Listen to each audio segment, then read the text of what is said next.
Faubert sought information for a living. That is to say that ever since he returned from Korea, after having served with the armed forces, he had been working as a private investigator in Montreal. William Hamilton, a rich industrialist, had gotten in touch with him regarding a simple vandalism issue.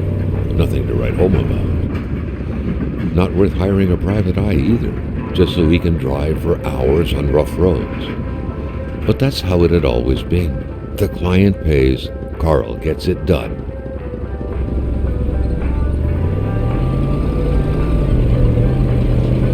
They had set up to meet at the general store, his client's business.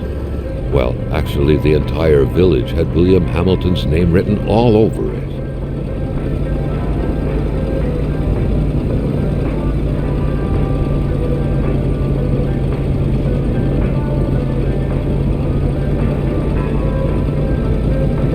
When the roads were bad, muddy, or snowed in, it was customary around these parts to close them off.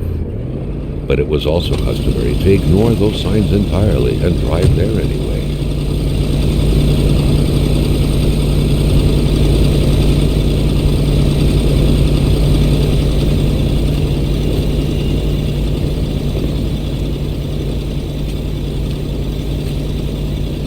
Carl was meeting his client in a store near this area. He was on the right track.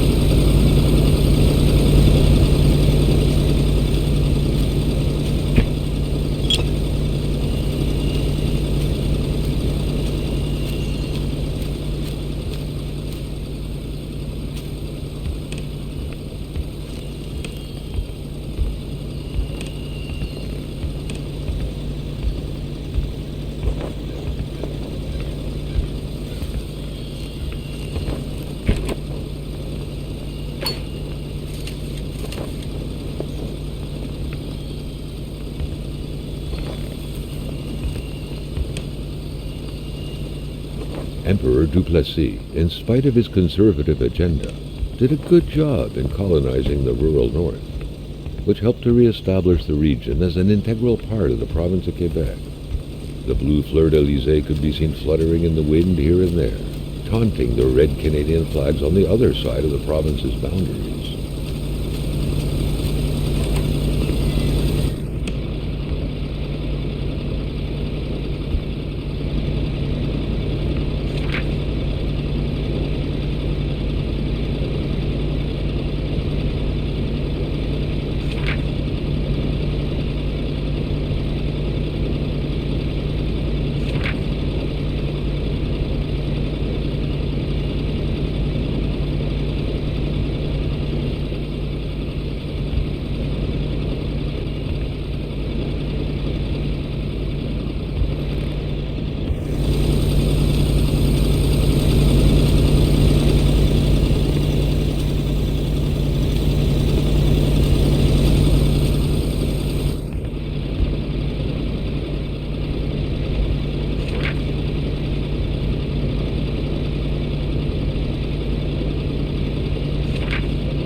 Hamilton never mentioned a road-blocking barrier. Why was it needed here in the back of Beyond? That would, however, be a mystery for another day. Carl had waited long enough for someone to come and raise it. Still not a soul in sight. There was no point in waiting any longer. Carl had to figure this one out by himself. Hamilton is waiting for Carl in the general store. It was time for him to get down to business.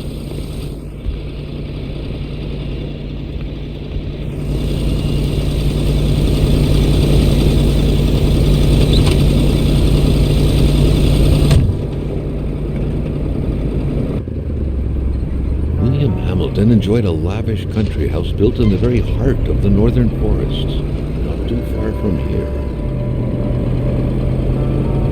The local populace was divided when it came to the affluent man. Some saw a wealthy philanthropist dedicated to improving the region's economy.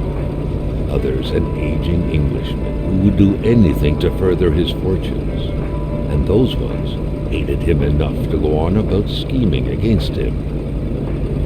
Hamilton had recently acquired a few local businesses, but the last straw was the reopening of a mine, which gave rise to a wave of protests and threats from the Cree people. Given these circumstances, Carl reckoned that a good number of people must be feeling compelled to oppose Hamilton in one way or another. So far, only the industrialist's house had been a target, but soon enough, Carl thought, the target would become the man himself.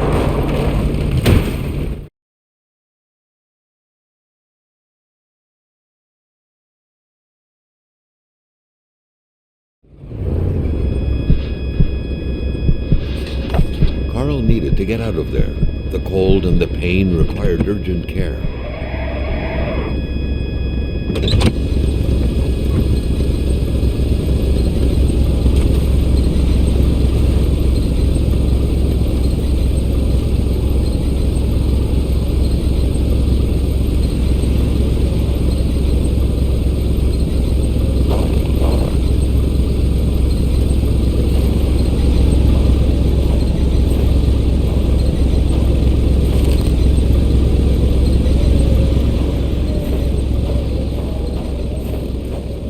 The driver had taken off.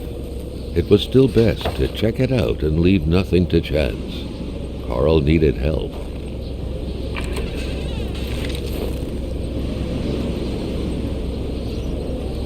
Carl, ever diligent in his work, always carried his log on him, in which he scribbled down thoughts and leads alike during the course of his investigations.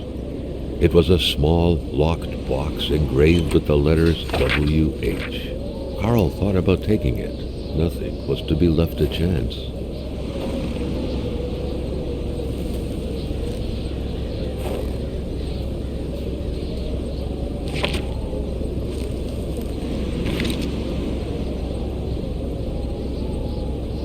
How long he would have to endure this skin-stinging cold.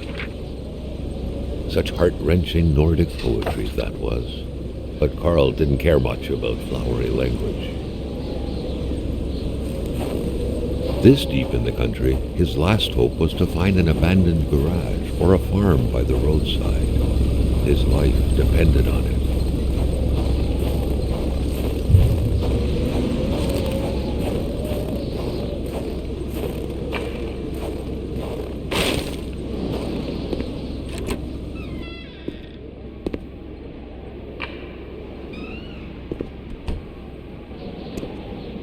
Even better than he had hoped. Carl Faubert had succeeded once more, and was now on his way to new adventures.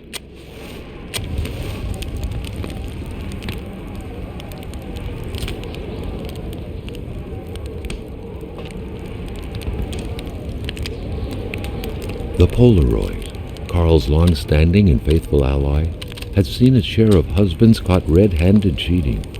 There's always something out there waiting to be snapped away.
Spread out on a few acres of untouched forest, bellowing caribou, everlasting snow, and undefiled lakes, the Manistan region was no tourist hub.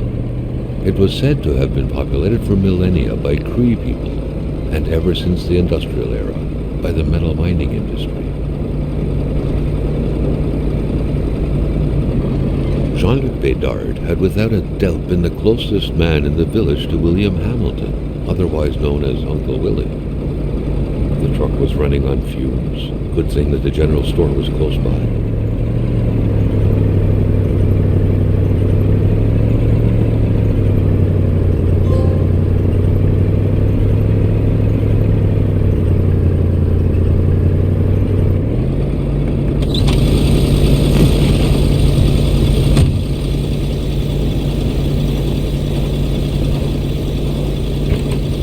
The milkman had to drive by every week to fill the bottles.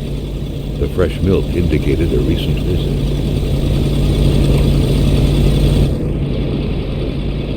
Carl had no trouble recognizing his employer. He had been killed. There was no need to be a detective to figure that out. But only a detective could have noticed that the killer had to have been very close, that the fatal blow had been given before the victim even realized.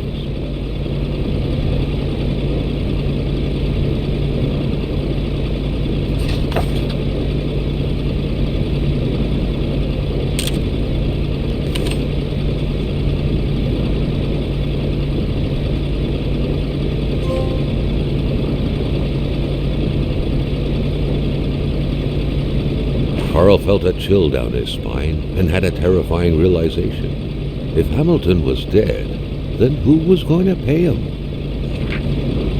What could be inside that envelope? Carl was taken aback. He knew this address. It was said to be the address of the P.O. box for the Canadian Secret Service.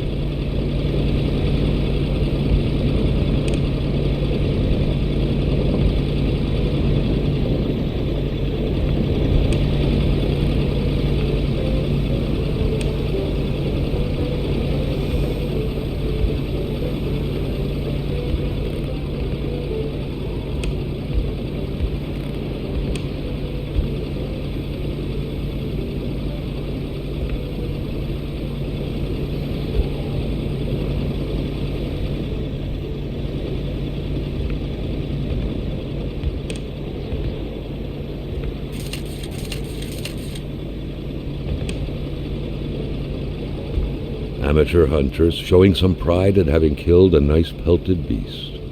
With men like this roaming the area, wolves would become extinct within 10 years, Carl thought. A nice picture of the Magasin Lachance store, seemingly taken the day it was first opened. It feels frozen in time, from an era long forgotten. Jumping from that height was akin to tempting death. Perhaps that man on the snowmobile had seen enough of this world already.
An explosion suddenly occurred outside.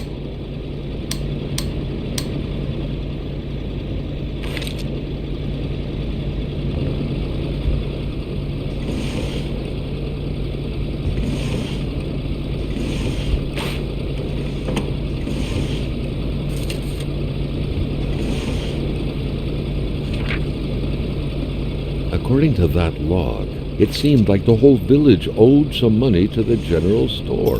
Carl was far more interested in the bunch of nearby addresses he had just gotten his hands on, though.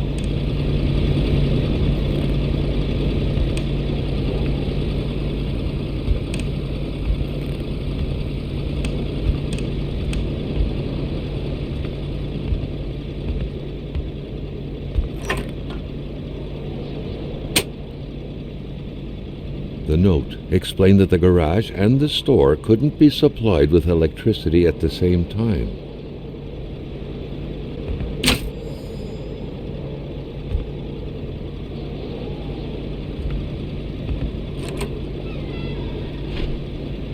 Maintaining his composure, Carl recalled something from his military training. Wolves always stay away from populated areas. Wait. Was it about bears? Hate was in the air. Seems like some villagers barely tolerated each other.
At long last, the crowbar was within Carl's grasp.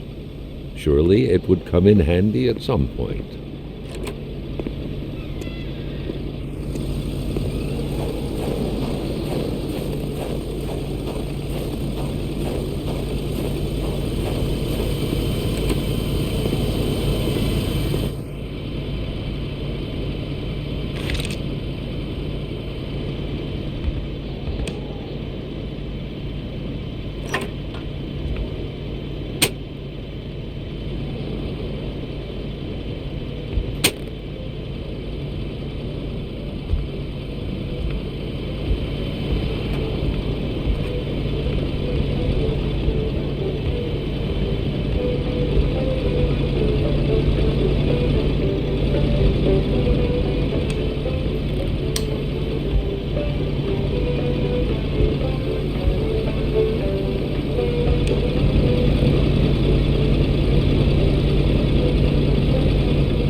Knew that Gilles Lachance was in charge of the general store. That made him one of Hamilton's employees. A very angry employee, as Carl could plainly see.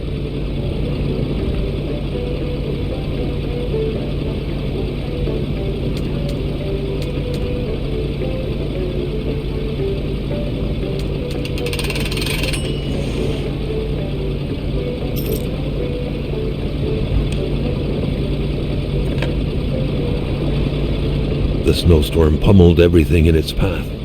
Carl was not surprised when he heard no tone.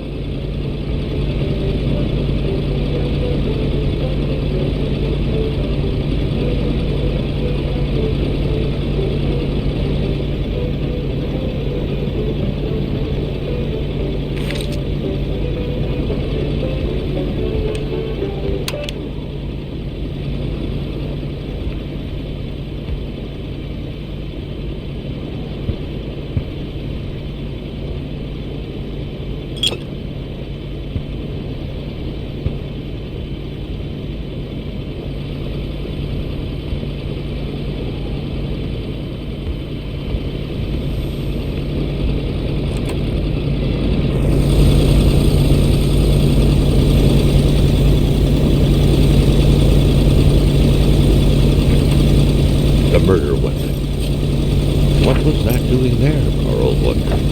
Hamilton must have been determined to keep some information secret to post this key.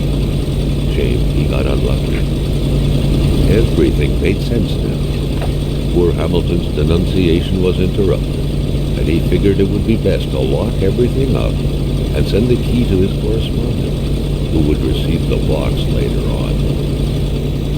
Clever, but not enough. That's what happens to ordinary people playing spy.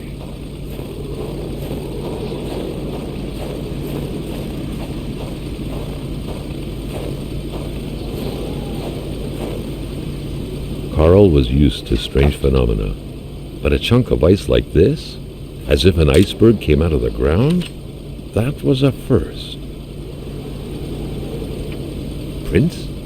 Carl found a surprise at every turn. Was the camera faulty, or was it a possible lead?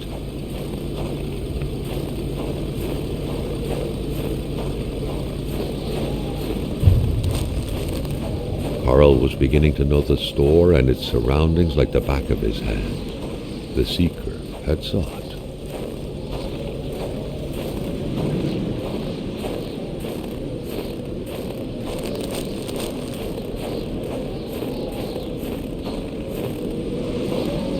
Carl's scout training was buried deep in his memory. What do you need again to start a fire?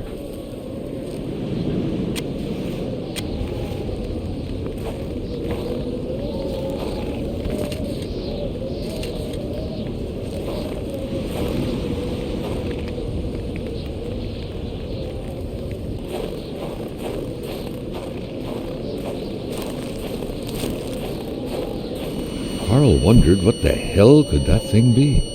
It looked like a man fossilized in ice.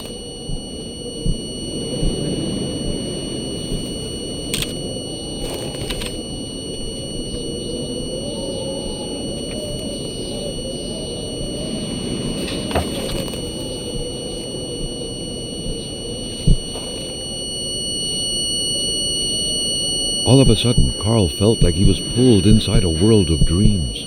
A cold, unknown dimension. Somehow, self-control was slipping from his grasp.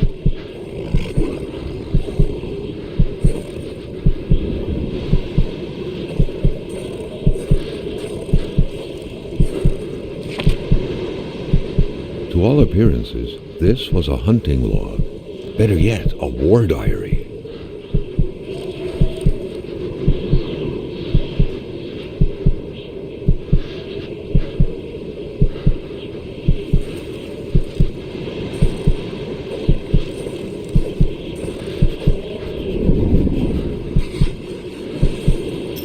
What could these engraved numbers mean? A fresh path suddenly appeared before Carl.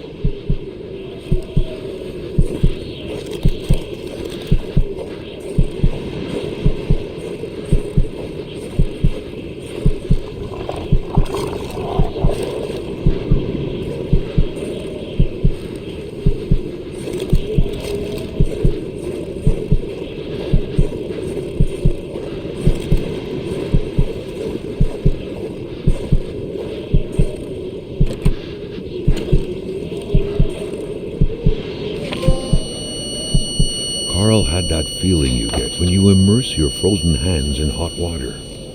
What happened? Now at least he knew who the unfortunate man petrified in ice was. Gilles Lachance, the general store's manager himself.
The crossbow bolt stuck into the wooden stairs reminded Carl of the arrow that was said to have hit Achilles' heel. But who was the intended Achilles this time?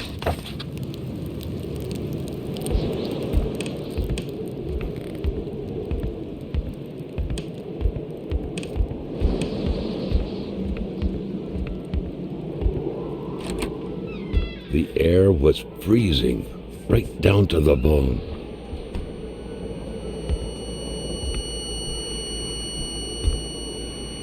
That window had seemingly been left open for a while, Carl thought. Given the punishing weather, it couldn't have been intentional.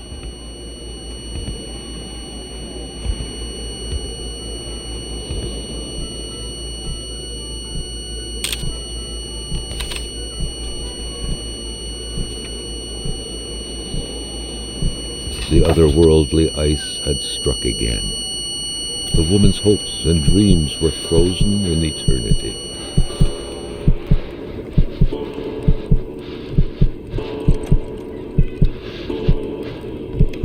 Something was hidden under the stairs.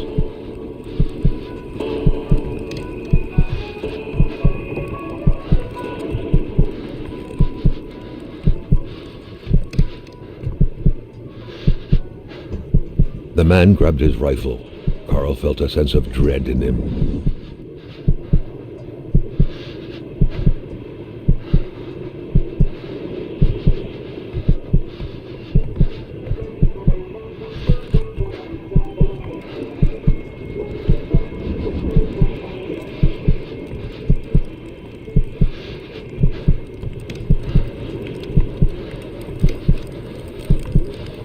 Perhaps their spousal relationship had been cooling down lately.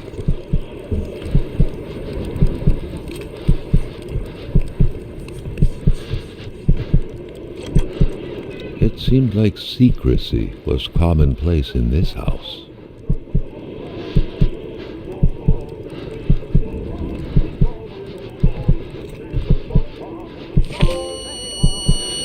The vision's veil was lifted, and he was back to reality. A reality in which Giselle, Gilles' loving spouse, was motionless, frozen in ice.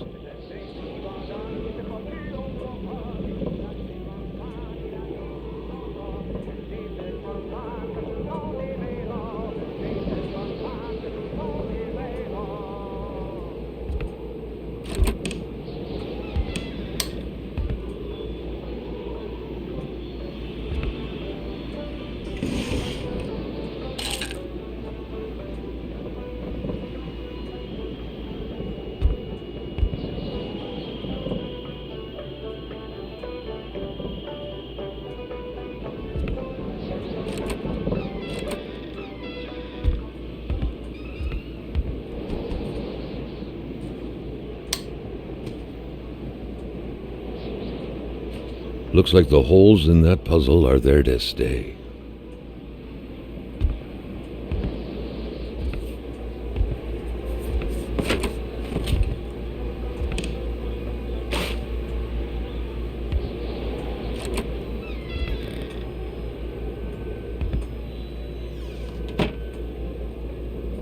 Carl had seen that kind of safe before. With its double-layered security system blending letters and numbers, its code couldn't be broken by the common burglar.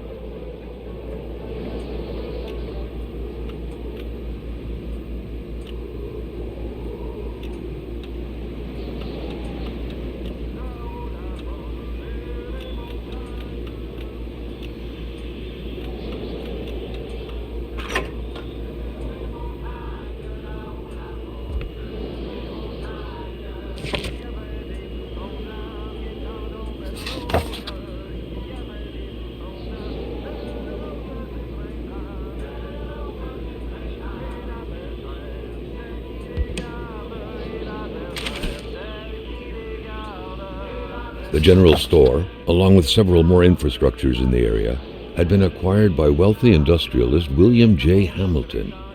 Perhaps the village should be rechristened Hamiltown.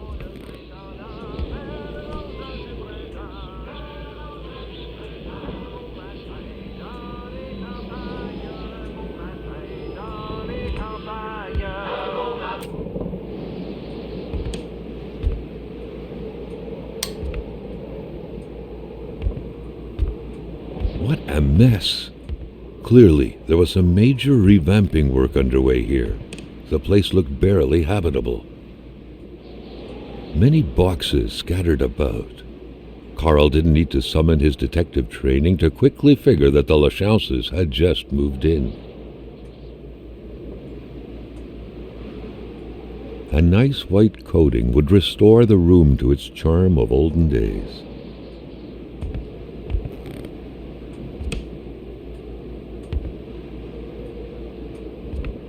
Beautiful portrait of Gilles and Giselle, bound together by the chains of conventional love.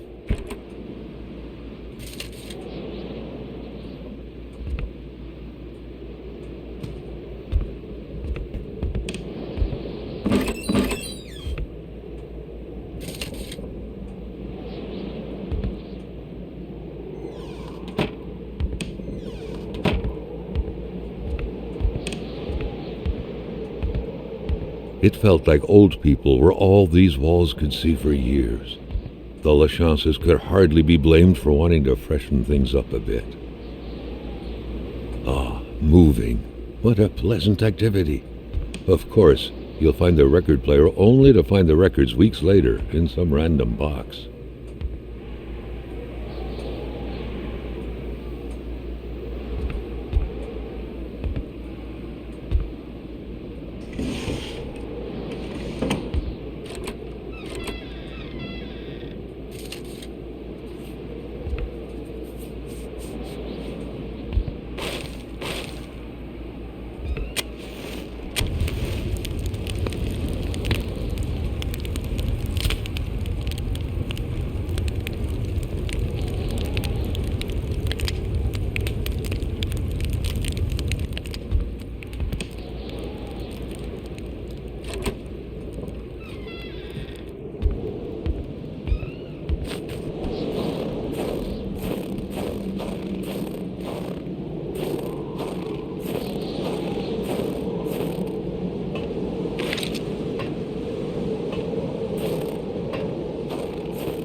A true Catholic always strives to keep lowly temptations at bay.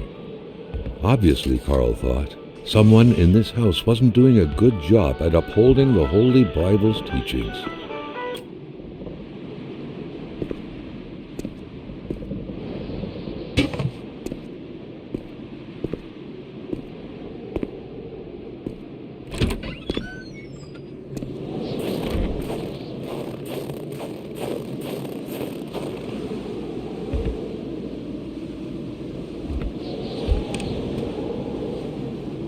What was even the point of locking your door, if everyone hid their key in the same place? Carl was starting to feel like his investigator life lacked challenge. The house smelled like incense, the kind that reminds you of the good Lord, of peace.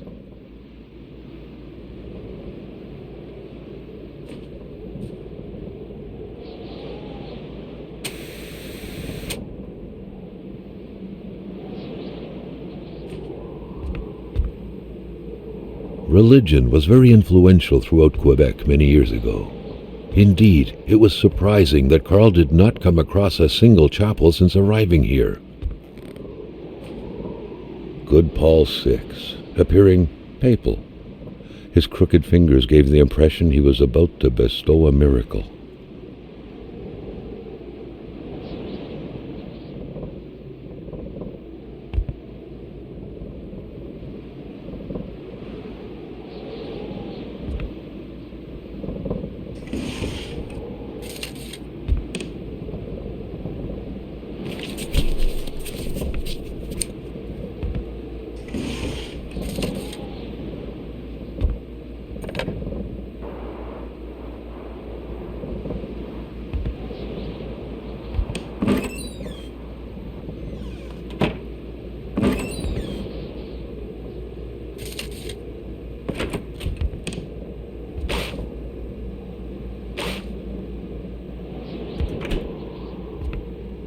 The perfect cookie-cutter Catholic family, most likely attending church every Sunday.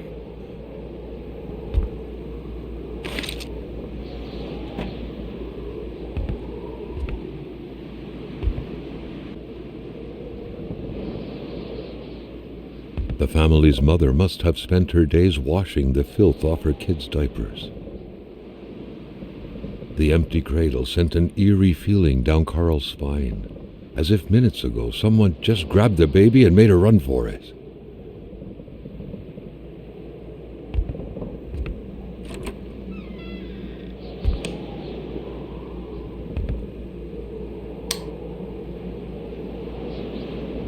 Who knew that giraffes thrived in the North Pole? The craze for toys was stupefying. Love of religion and ancestors was rooted deep inside the hearts of Canadians of old, to which the Bedards appeared to be closely related.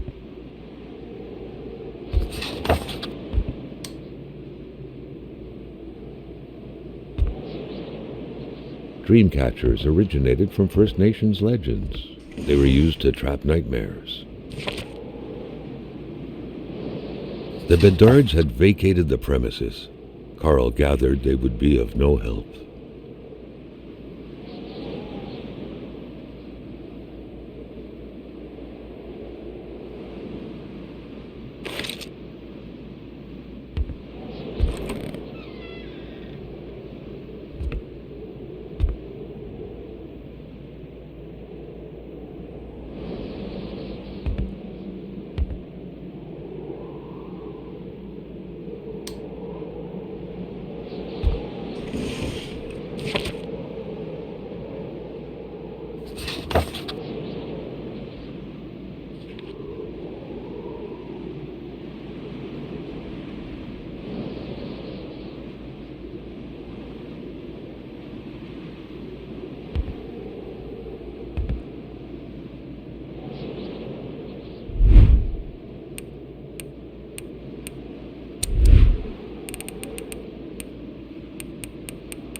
It was a classic Canadian house, except for the absent horde of kids that would normally be swarming about.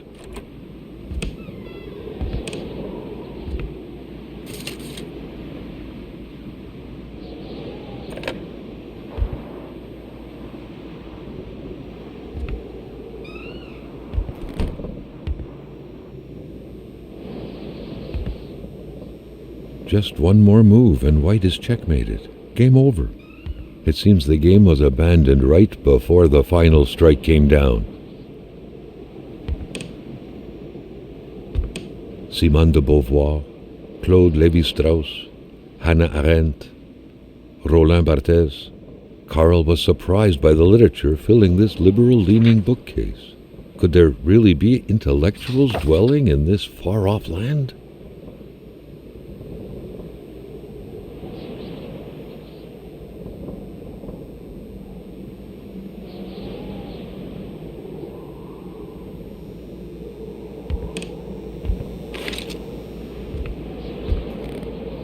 The photograph was snapped not too far from here, Carl noticed.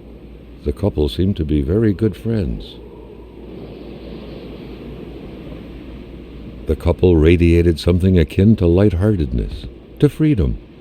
Perhaps some people out there truly found a way to live happily ever after. A picture of Wilfred in his youth. Carl figured right away that the man must have been some kind of wildlife officer.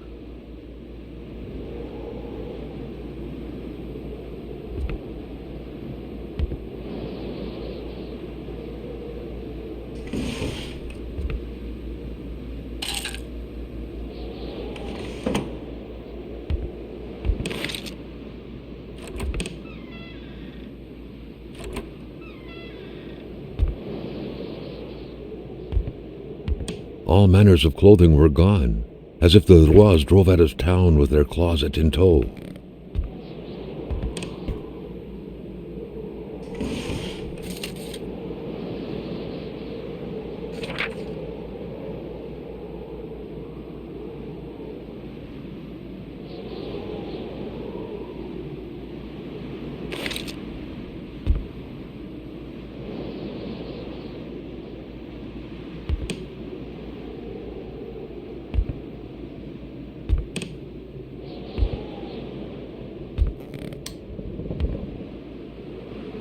Not a single weapon was left.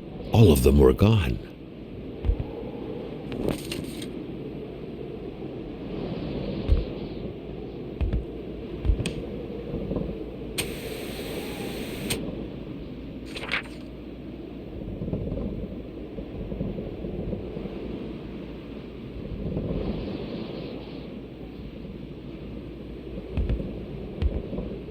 A murderer's diary.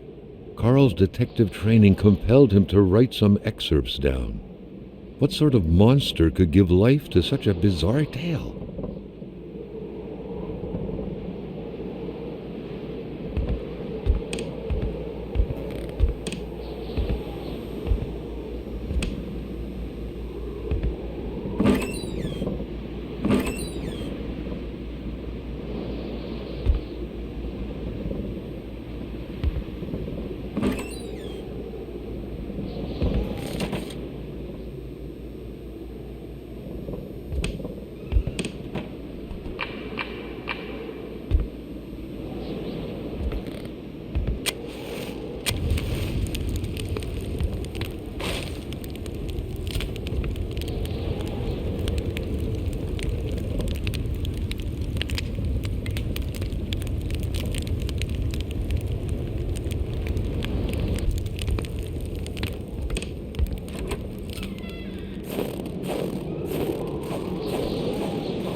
If he was to venture deep into the woods, carrying a flare gun definitely wouldn't hurt, Carl assumed.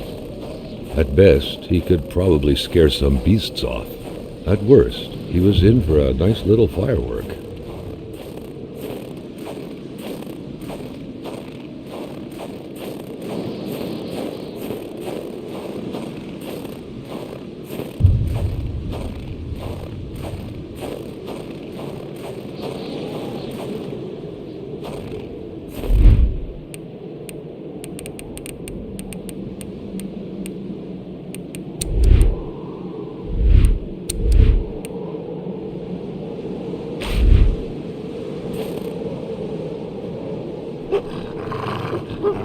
But a steak alone cannot subdue a starving stomach.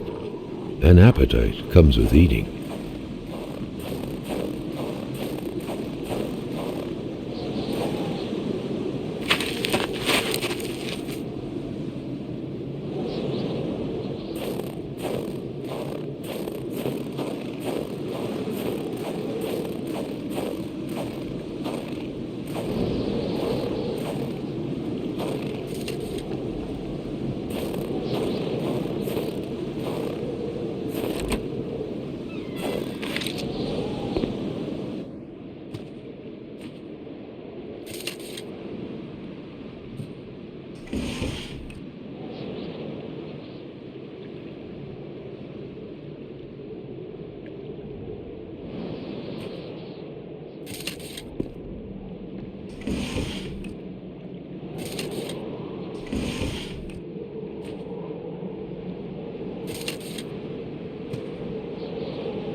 It was so cold. Already Carl did not feel his toes anymore.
a steak alone cannot subdue a starving stomach. An appetite comes with eating.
Carl wondered how long he would have to endure this skin-stinging cold.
But a steak alone cannot subdue a starving stomach. An appetite comes with eating. A fire is as good as the materials used to create it.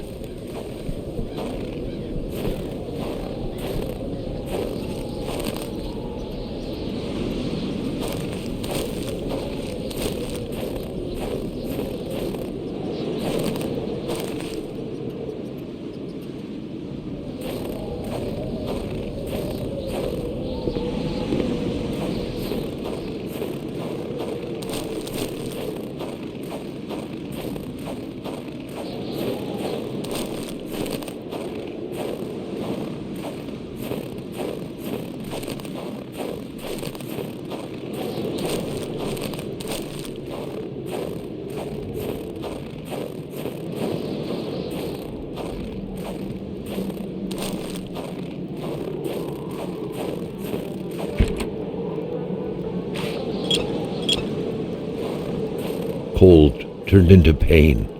Carl needed to find someplace warm.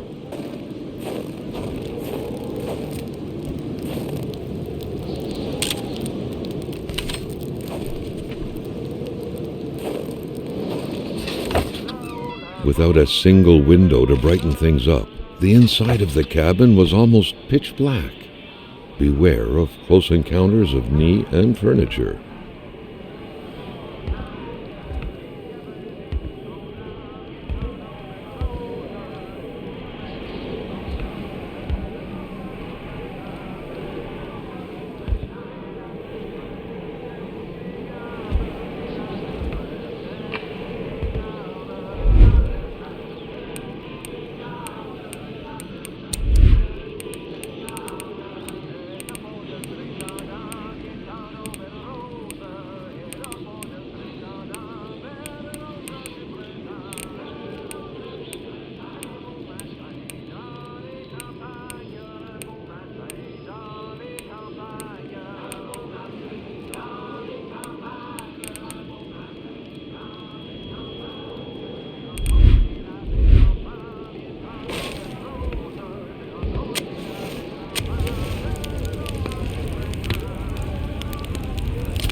Cabin B. Lots of space, no windows. Hopefully its users aren't prone to dementia.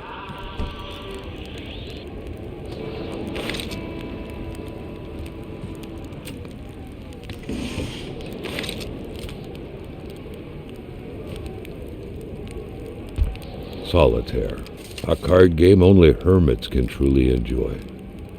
Carl felt depressed at the thought of playing this.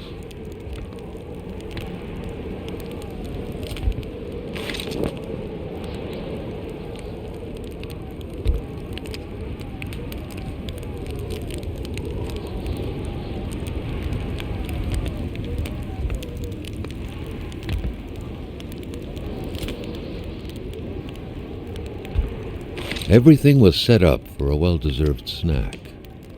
It seemed like the place hadn't been empty for long, but without knowing exactly why, Carl had the feeling no one was coming back anytime soon.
Someone must have dropped this in a hurry, but whoever did was heading into the woods.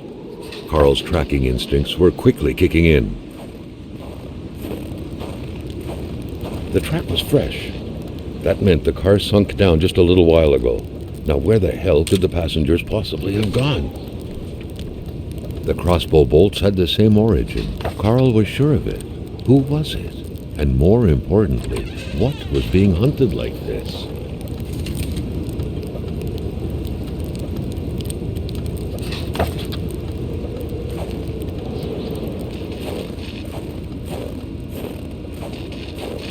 There was only void where the road should be. Carl.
But a steak alone cannot subdue a starving stomach. An appetite comes with eating.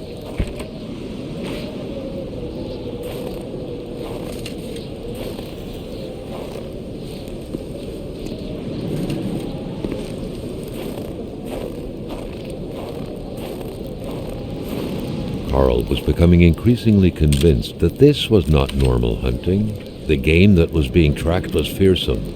So much so that the hunter didn't dare approach it. What could it be?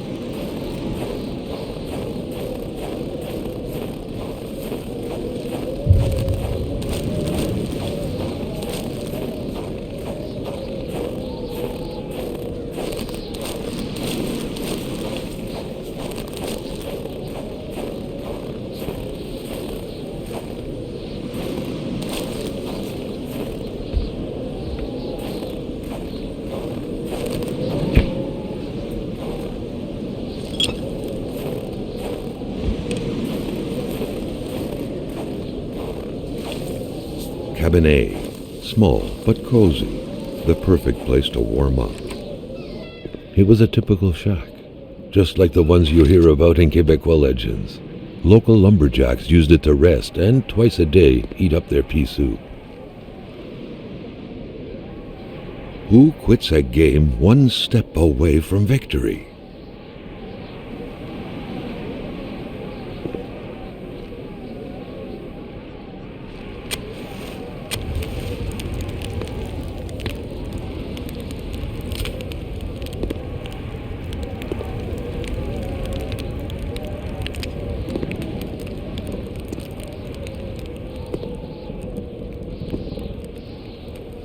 The leftover food, the clothes, the general warmth of the place, no evidence of escape. Carl was sure of it. People were here not long ago, and they expected to come back.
A wintry atmosphere surrounded the house.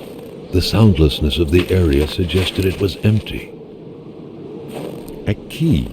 What could it be for? The garden shed? Carl couldn't reach it with his arm alone, but he had more than a few tricks up his sleeve to pick it up.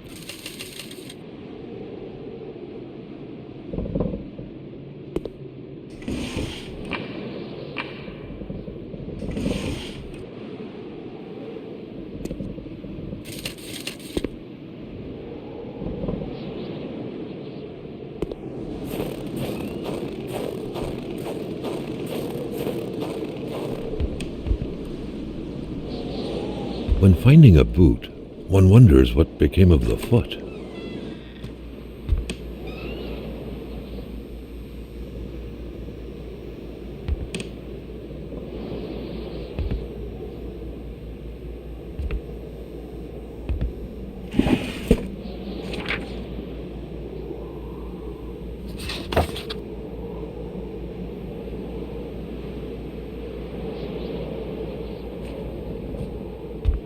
The key, which seemed to be meant for a padlock, bore an inscription reading Cloutier et Fils. A company name. Better keep an eye open. Businesses weren't exactly numerous around these parts. Money in a jar. What a shame. Carl would have loved cookies.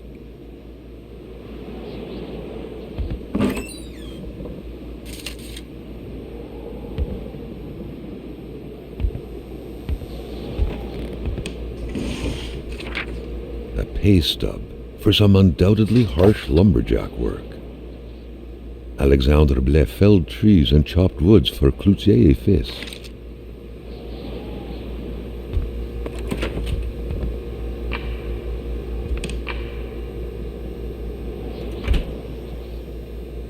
The spirograph amused Carl. It was a nice modern toy, aside from being repetitive by nature and completely useless. Still, it found its way into many Quebecois homes. The picture had been taken inside the house. It was the same wallpaper. Judging by the smiles, nobody suspected the impending misfortunes. Little Martin Blais with a family member. There was some resemblance between them, and Carl took note of the sense of bonding and pride they projected.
The sheets were in such a way that indicated a rude awakening, followed by a hurried escape. What had happened here? A window left open in that weather? Perhaps something had to be watched.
Welcome to Ali Baba's Cave, Lumberjack Edition. Surely Carl would find something worth his time in here.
In spite of Dr. Beaupre's goodwill, the place didn't look much like a physician's office.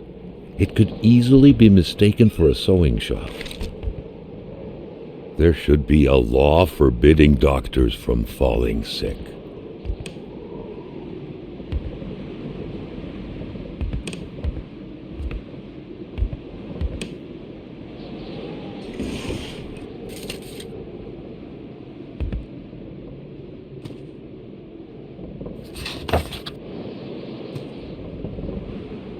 For the one-eyed, or for other vision problems, the eye patch was the way to go.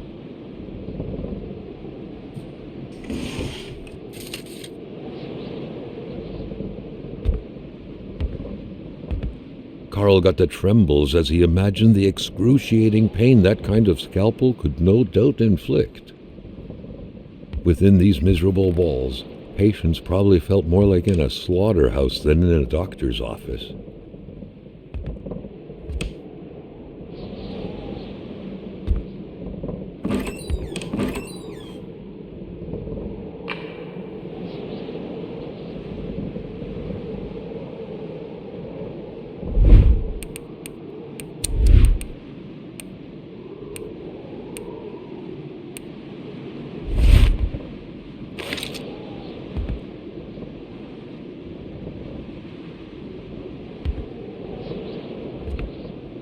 A chamber pot.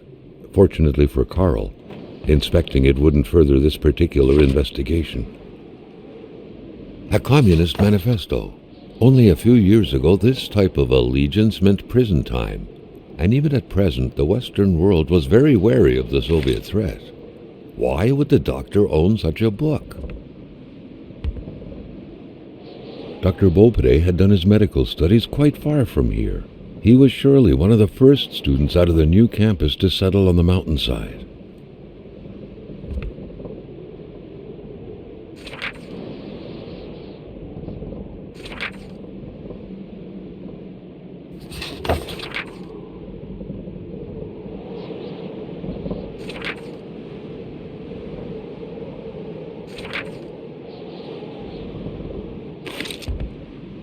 The good doctor, flanked by his beautiful spouse.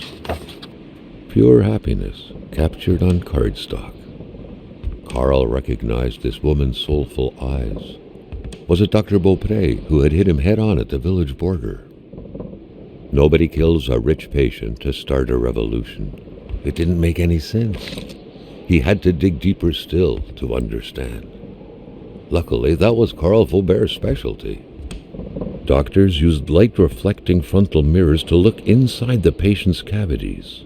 That was a bit unsettling, but back then, it was pretty much always the case with medicine.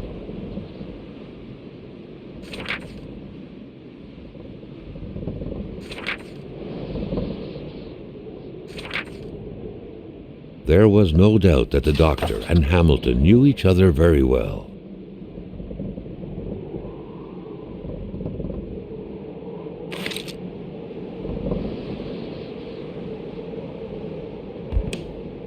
Someone had lost a few liters of blood here. Carl's first thought had been a lumber accident, someone's hand cut by a saw, or a hunting accident. In any case, whoever had lost all this blood couldn't have gone far. Perhaps they were already dead.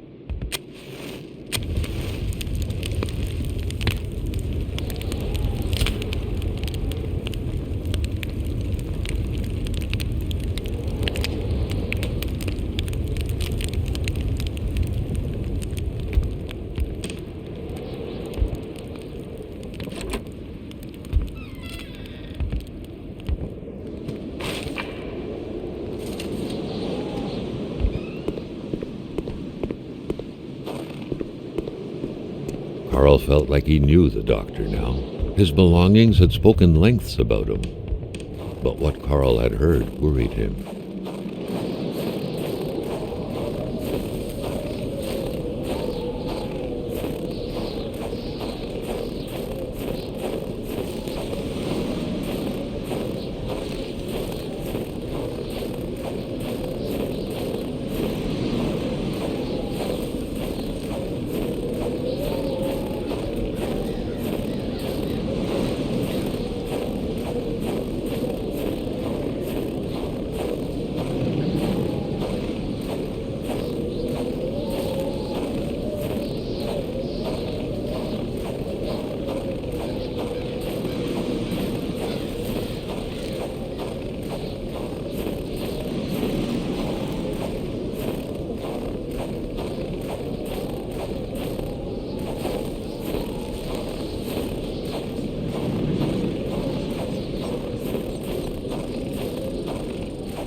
mon bonhomme. Je m'attendais pas à ce qu'un étrange retontisse par ici.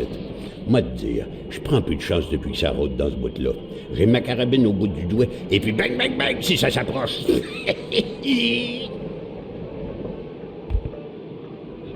Si tu veux du linge chaud, parce que t'es habillé comme un gars de la ville, je dirais pas non à une bonne bouteille de caribou. Puis tu pigeras ce que tu voudras parmi mes guenilles.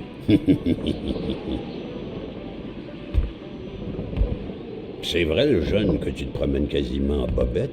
Une bonne police, ça te ferait pas de tort. Mais je vais te dire une chose, dans ton coin de pays comme par ici, on n'a rien sans rien. Et où, mon caribou?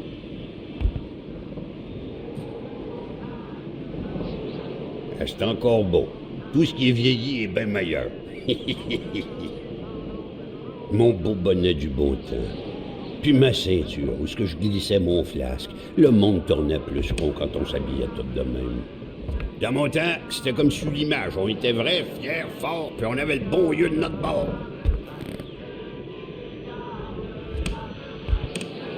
Ah, la belle pétarade. En 17 que c'était. Et le Kaiser, il se souvient de moi avec ma belle carabine. Bang, bang, que je lui disais. Bang, bang, bang. Ah, le bon temps. Vois-tu le livre, là? C'est le Wendigo. Ouais, le Wendigo. Un guerrier qui devient un loup pour se venger de sa grosse peine. Et...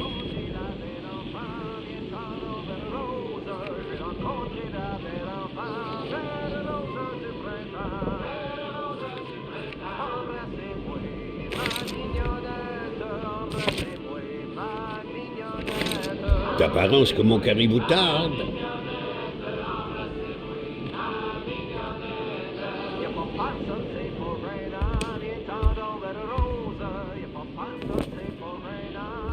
Touche pas à ça, l'enfant, tu pourrais te faire mal.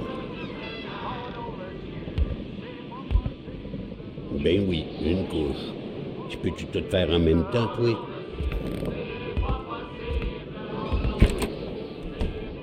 Hé, la Corriveau, Batèche, ça te passe l'envie de te marier, la Corriveau. Elle tuait tous ses maris, squick, les uns après les autres. Pas de pitié dans le mariage.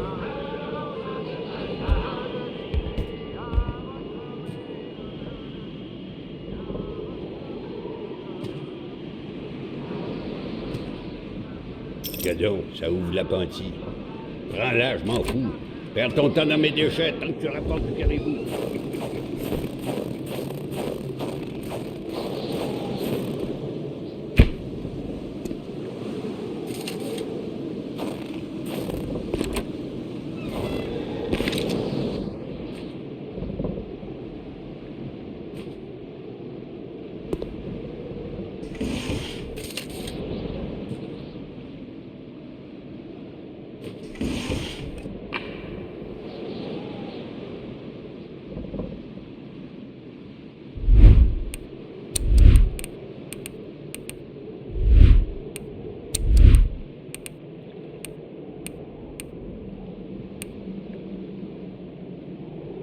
Carl, like many of his contemporaries, felt like he had more trouble breathing when he wasn't smoking.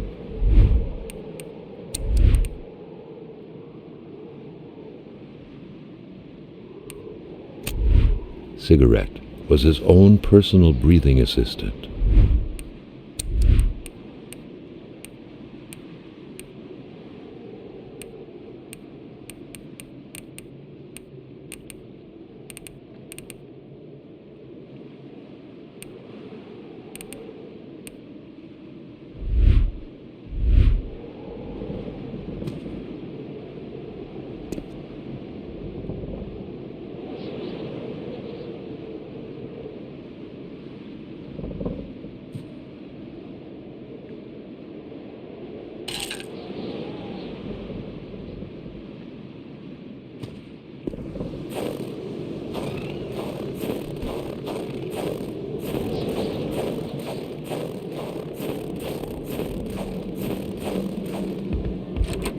M'amène un bon galon de caribou, puis on devient amis. Sinon, mon petit gars, tu sors avant que je te sorte.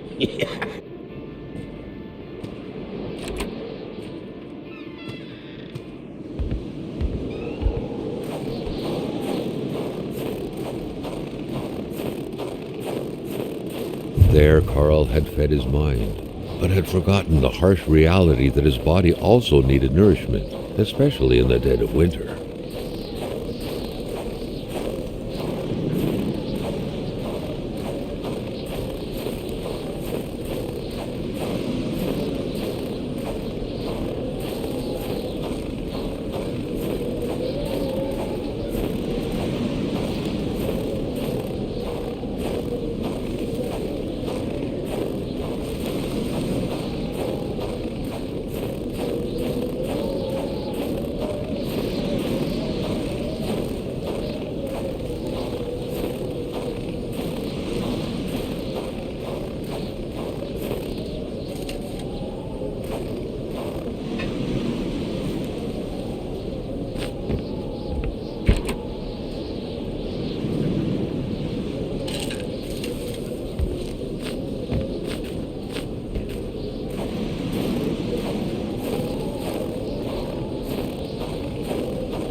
With a homemade shooting range such as this, it wasn't hard to imagine a stray bullet ending its course inside the flesh of an unsuspecting passerby. Granted, Carl thought, there wasn't much in the way of passers-by around here. The place looked more like a pigsty than a house. A heavy stench of curdled milk, cheap alcohol, and boiled cauliflower filled the air.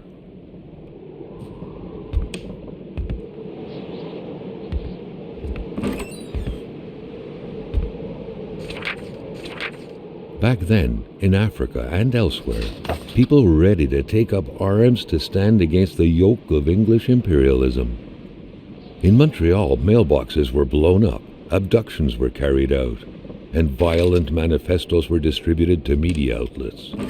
But around here, in the great northernmost, all a man could do is curse out loud against a faraway evil and pray for the revolution to arise. That man, by any reckoning, was from that very stock. Rock music invaded the minds of men even in the remotest of places. The man didn't own a turntable, though, so there's that going for him. Régent Blouin.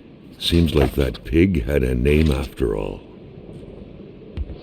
Carl figured this recipe wasn't meant to yield a refined nectar. The rag reeked of fermented vomit. Carl wondered how one could bear to live in such gross and horrid conditions.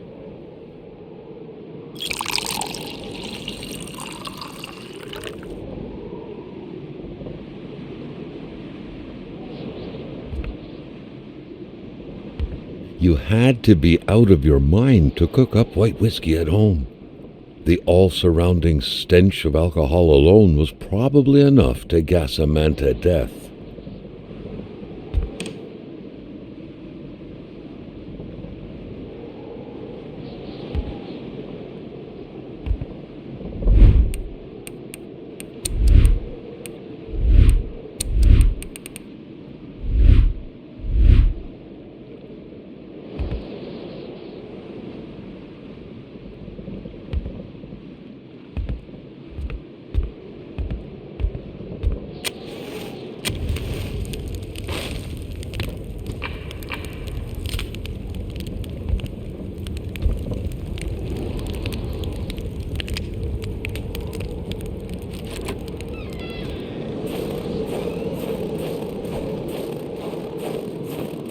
Carl felt that it was mission accomplished, with the wicked nectar in his hands.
Si tu veux du linge chaud, parce que t'es habillé comme un gars de la ville, je dirais pas non à une bonne bouteille de caribou.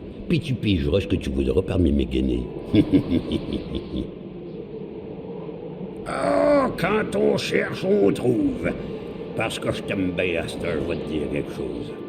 Tu fais bien de prendre ma pélice. Parce que par là-bas, tu vas rencontrer le vrai froid. Un froid qui glace comme t'en as jamais connu dans ta vie.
The old man's cabin had been very generous to Carl. He couldn't have asked for more.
Sometimes, and especially around here, people are so possessive with their land, as a dog is with hydrants.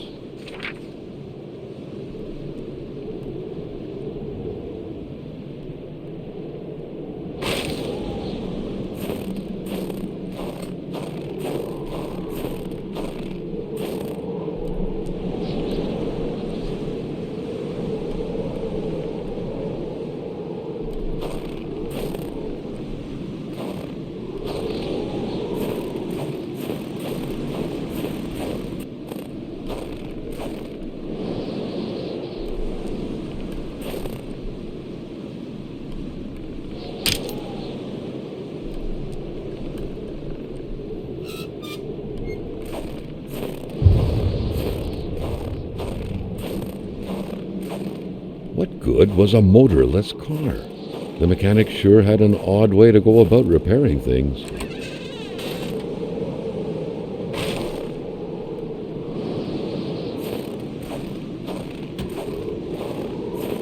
Well, this truck's not going anywhere. Where were the amputated parts? Carl grinned as he pictured a Frankenstein-esque car lying around somewhere made of parts from a dozen different vehicles. Nice catio. They say it's supposed to soothe the soul. But with this powerful gale that seemingly never sleeps, it was far more likely to get on anyone's nerves.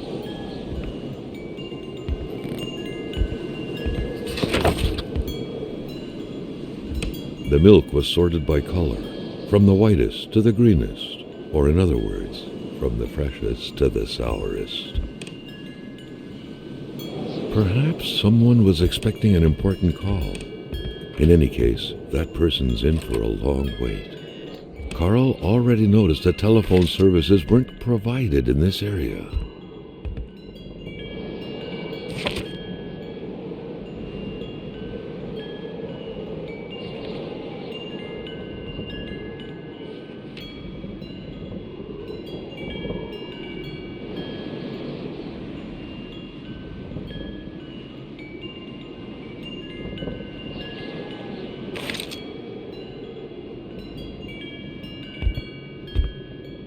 These scribblings were undoubtedly the mark of a tormented mind. Something wasn't right in the poor mechanic's head.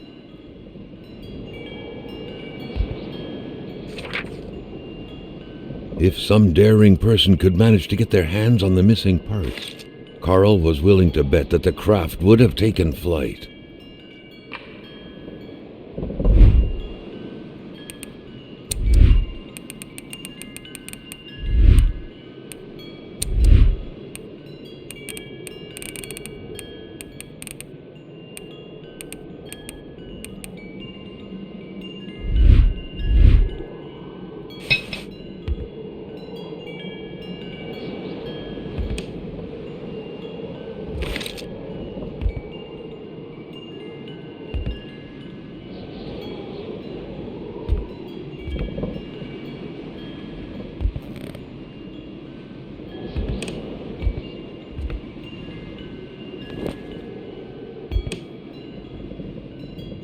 Weird stuff.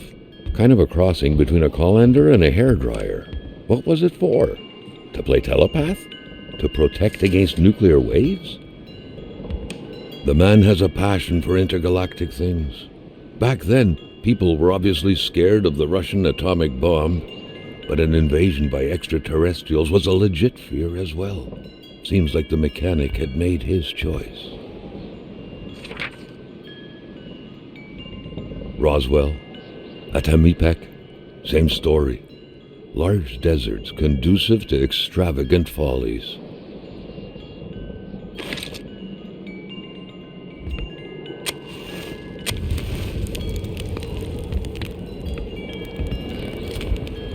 Carl deducted this was a map of the area. Were those pins pointing to places of interest?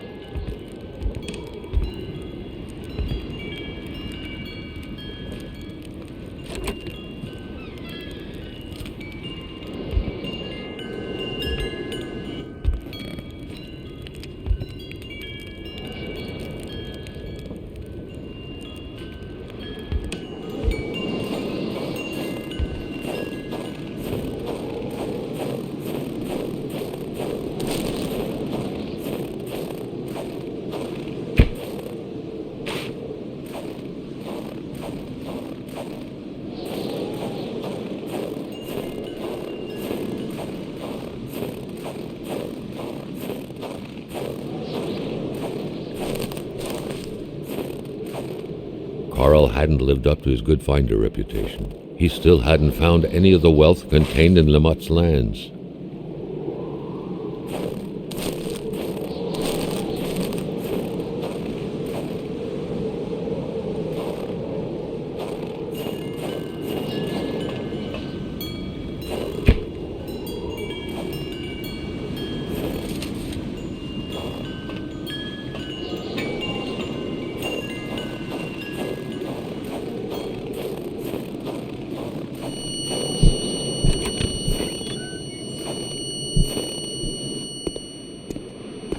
Another worrisome victim of this ice.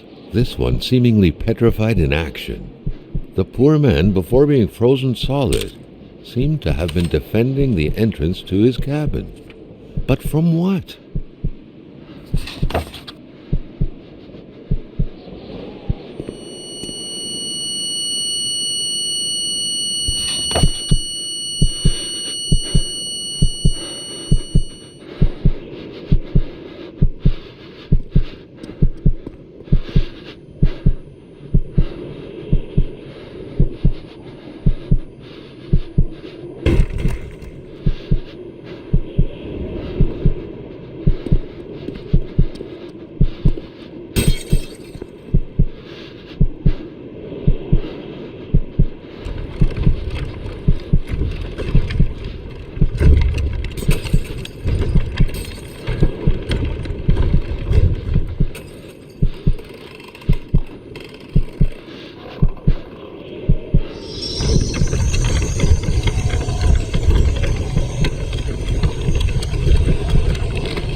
Something very important must have been in there for the man to take such time and effort to hide it, but Carl didn't know how to reach it.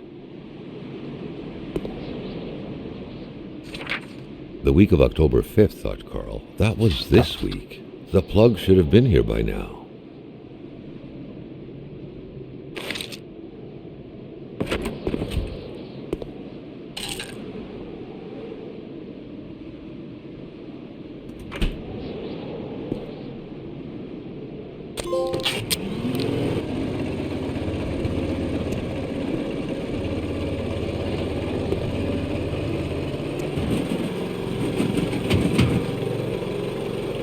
An indisputable fact that machines like this entailed a level of intellectual finesse that Carl was lacking.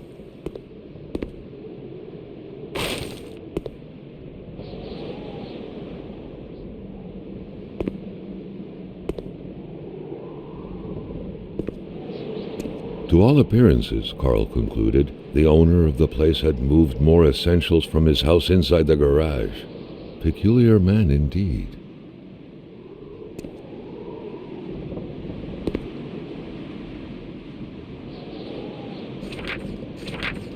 The very first steps of man on the moon were made more than a year ago. The event had surely captivated the mechanic's mind, for him to still keep this around.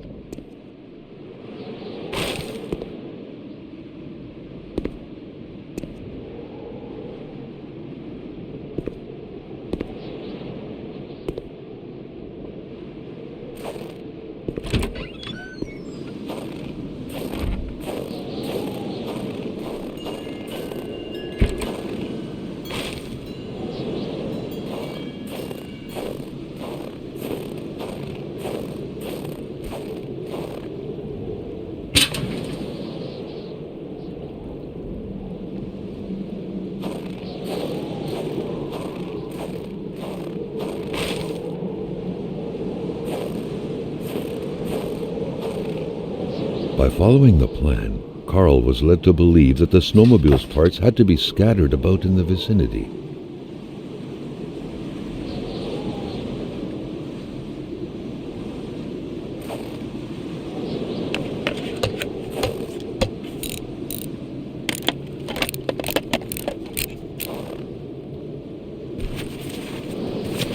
A bit of gas, a new spark plug, and the key, and this thing would run perfectly. All he needed to do now was to find all that.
Carl had no idea how to interpret a message like that.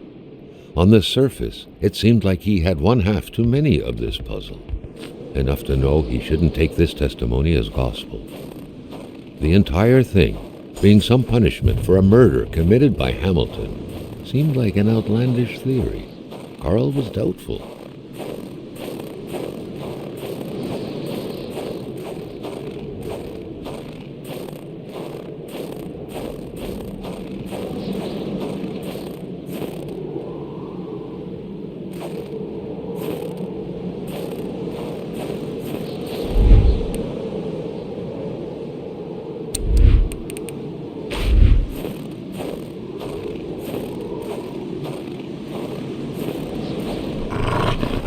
But a steak alone cannot subdue a starving stomach. An appetite comes with eating.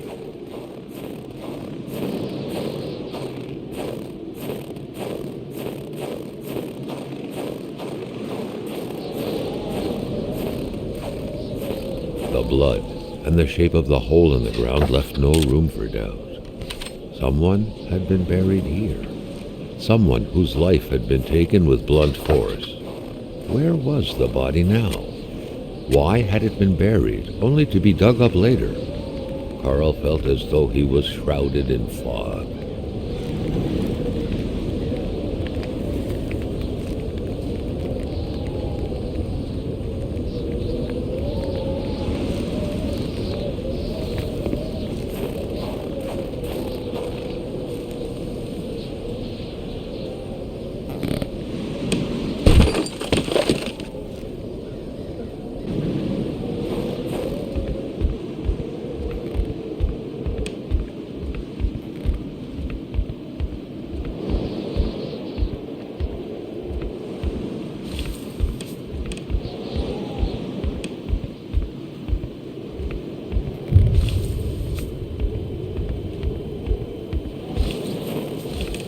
That large antenna in the middle of the path, undoubtedly ideal in attempting to communicate with little green men, was quite awkwardly placed.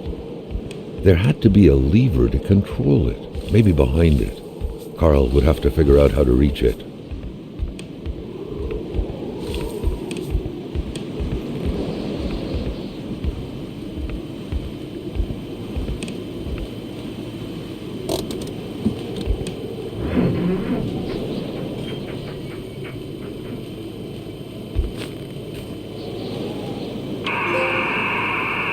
The machine seemed to work. Carl sent out an S.O.S. No reply. The electric terminals appeared to be linked together, but for what purpose?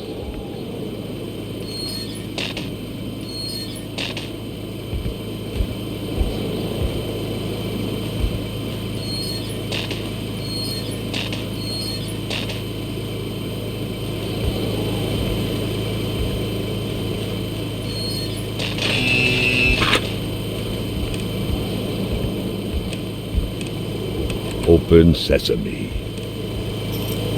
So that's where the generator key was hiding. All that was left was to use it. At last, so big an effort for an oh so tiny piece of metal.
The mechanic was still frozen, and Carl had everything he needed, so he felt ready to leave.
The cold seemed to be more brutal here than anywhere else.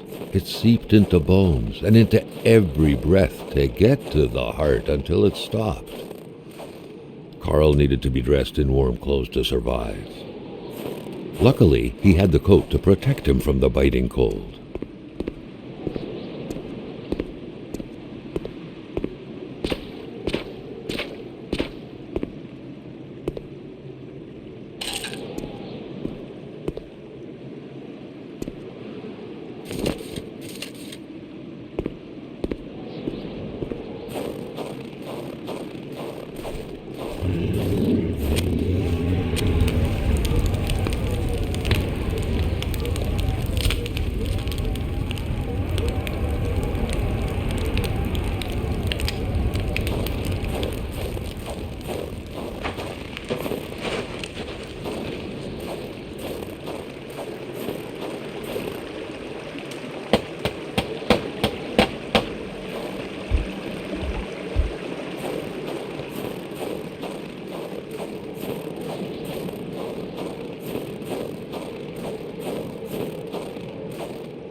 Another instance of this magic ice. What was this one doing, lying on the ground, so afraid? The plot thickened like water into ice.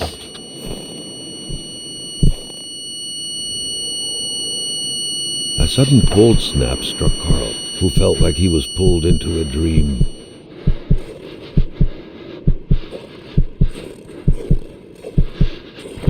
He had been running in fear from something creeping towards him, against which he couldn't do anything, only to end up like this, petrified and cold.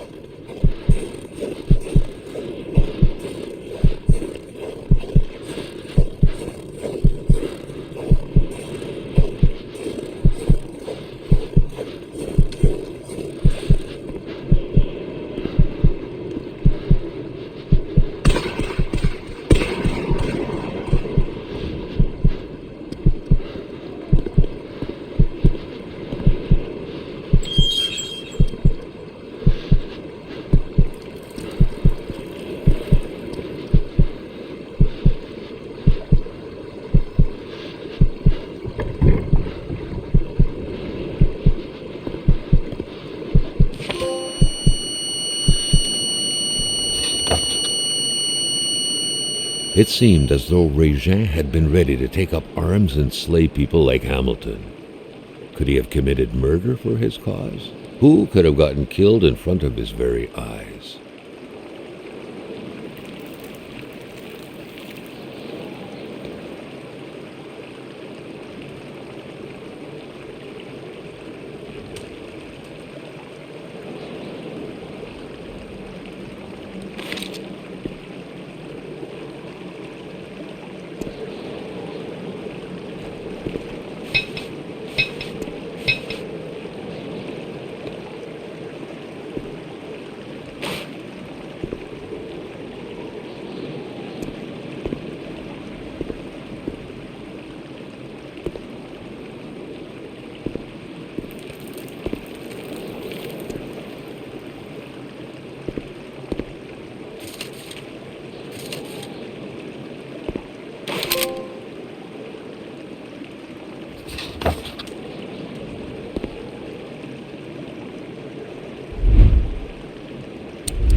Carl suddenly felt observed.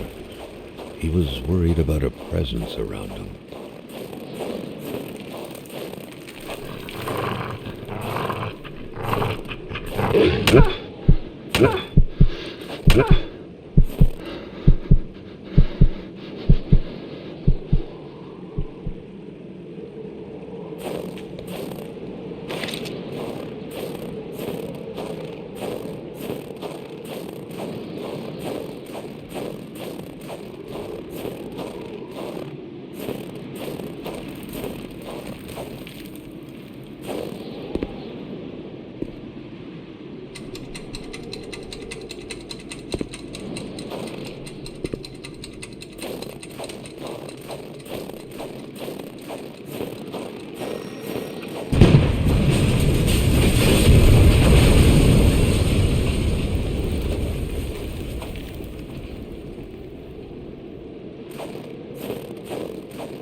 No stone can withstand the force of dynamite.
why he was suddenly shivering. He was going back to the realm of visions. Carl had no issue recognizing the spirit-like figures, but he couldn't figure out what they wanted from him. The phantom, freed of reality's shackles, vanished in the forest. Earlier, Carl had witnessed a tragedy that befell it. Another phantom disappeared in the wilderness. Carl had seen what happened to it too. A third phantom gently faded away. Carl noticed that as the cursed villagers finally left reality, he could feel a sense of unburdening exuding from them in an almost intimate way. The last phantom, lost in solitude up until now, joined the others in the forest's darkness, free at last to enjoy an eternal, well-deserved slumber. Carl was only beginning to understand the horror which had struck this village. He understood that the dead were piling up and that he couldn't help them by himself. The road was clear for him. He needed to push further north, and fast, to find help.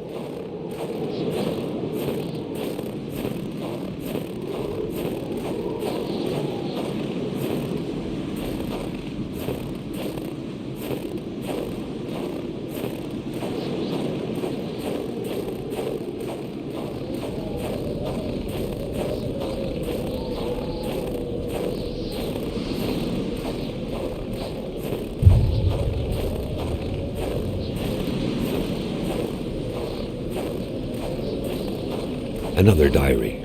Carl felt like someone was trying to communicate with him. Or was it simply the result of happenstance?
Carl had found what he was looking for. He needed to get back on the road.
Carl reckoned that the place was still inhabited less than 24 hours ago.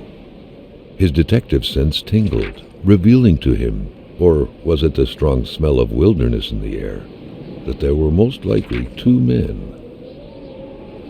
Pierre the poacher Blais was definitely not the one who lived here. Indeed, Carl learned earlier that the man had recently been shredded to death by, allegedly, beasts. There should be a rifle hanging there. Its owner may not be very far.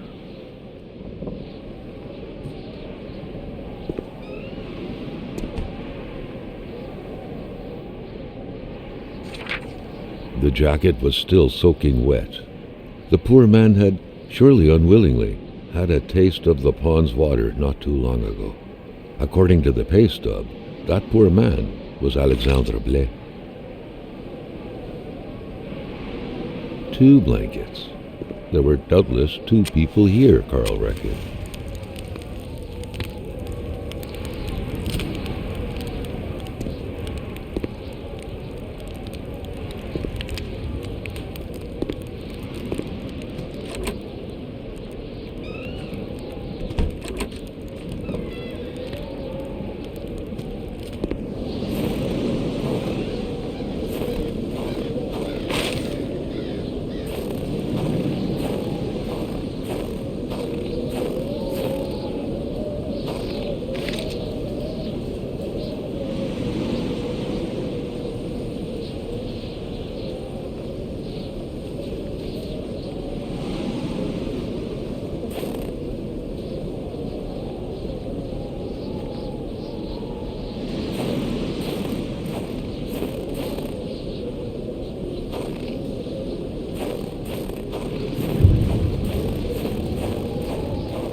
The door had been busted down violently, and a burnt smell filled the air. Half of the cabin had been consumed by flames. Carl surveyed the chaotic scene, noticing that someone appeared to have intended to use the furniture as bonfire fuel. Carl had no idea how such a mess could have occurred, but he knew it didn't bode well.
Right until that point, Carl had believed that the object of his crossbow hunting had been a ravenous wolf who was terrorizing the village. But as he noticed the height at which the bolts had been fired, he concluded that the beast had to have been as tall as a man on his feet, not unlike a gorilla. The thought was chilling. Seems like this place was long deserted.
2 more victims of this ice plague. Carl felt a chill down his spine.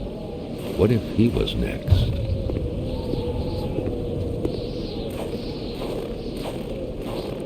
Carl felt the strong pull above vision overcome him.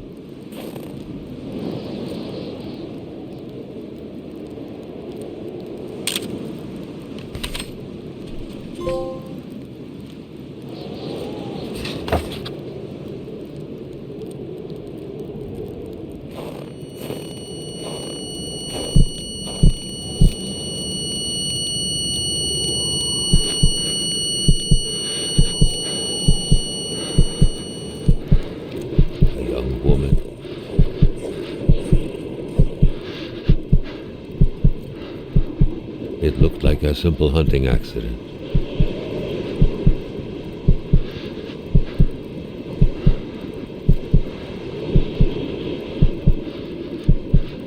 There was Hamilton. Carl recognized him.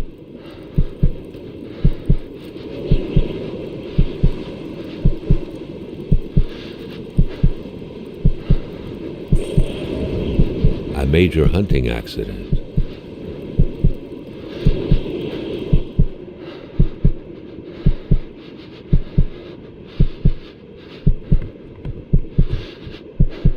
The doctor examined the young woman.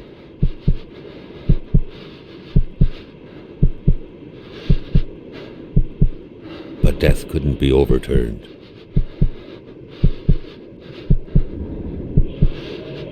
She was dead.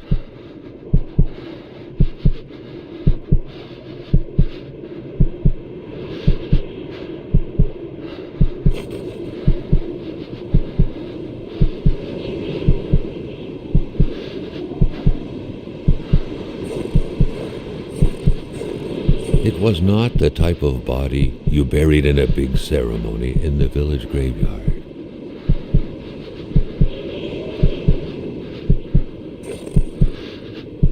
It had to be hidden. No one could know about this.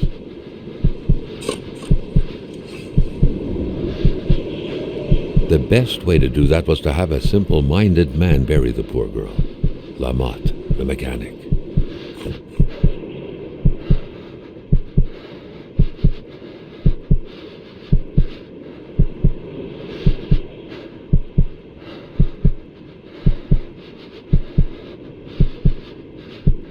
The doctor denied the unfair death of the young woman, but Hamilton had him in his grips.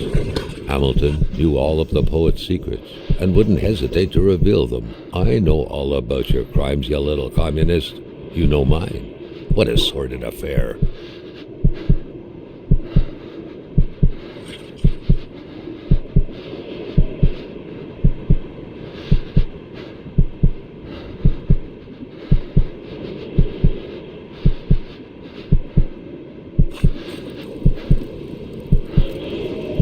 Understood the ins and outs of the affair. A woman had been killed in an unfair accident, and a young warrior had damned himself to avenge her.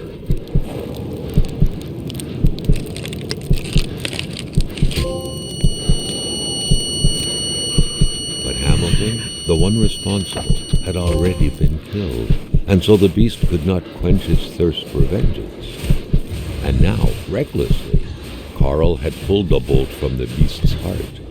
A beast who was but a young free man lost without his fiancée, and who had, out of hatred,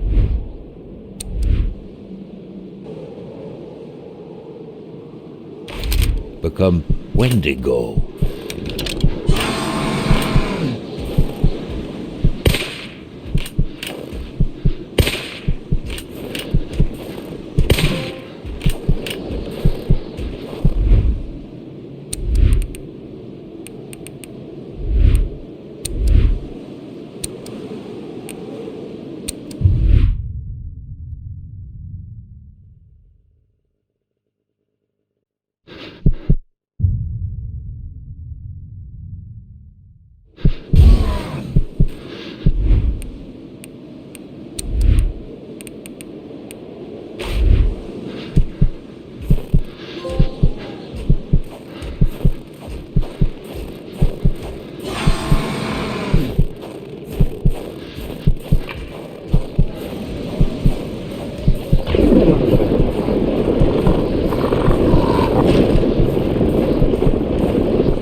narrow passage sheltered him, but for how long?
You disappeared, so did purity.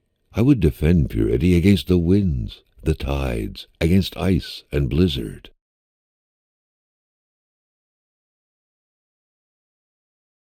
Could it be that all this was but a story of justice and vengeance? The soulful doctor, avenging his fiancée's unjust death by avenging this young woman as though she was his lover. Are these passionate feelings not precisely the kind of feelings that could cause a storm, petrify people deep inside, create monsters?